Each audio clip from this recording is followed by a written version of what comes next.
कॅनडावरनं मी आदित्य सगळ्यांचं स्वागत करतोय. भारतीय संस्कृती जपत केला ब्रश आणि घेतला शॉवर अँड टीम हॉर्टन्सचा ब्रेकफास्ट करून केली फुल पॉवर. जरी भेटला वाटेत सीएन टावर, वीकेंड आपण स्पेंड करणार सिटीच्या बाहेर. मग 4 मित्र घेऊन निघालो रॅटल स्नेक ट्रेक कडे. मिल्टन टाउन जवळ आहे या ट्रेकचा थरार. डोंगर, झाडे, दऱ्या आणि वाऱ्यांचा आवाज.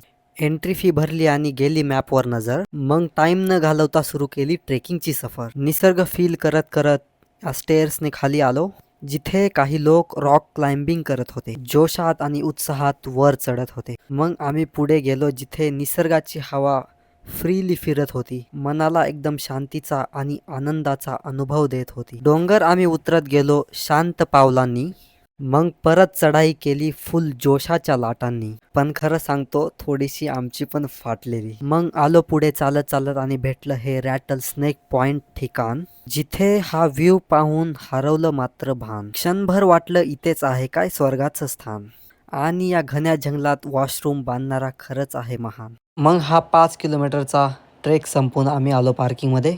गाडी काढली आणि पोहोचलो या कबाब शॉपमध्ये, जिथे आम्ही ऑर्डर केली बिर्याणी आणि कबाब सोबत गार्लिक नान आणि सॅलडचा नाद. ऑन द वे केली थोडी कपड्यांची शॉपिंग. डाऊनटाऊनमध्ये झाली पुन्हा सीएनची मीटिंग. मग निघालो घराकडे. दिसला हा सनसेट, झालाय तसा लेट, होप सो लवकरच होईल भेट.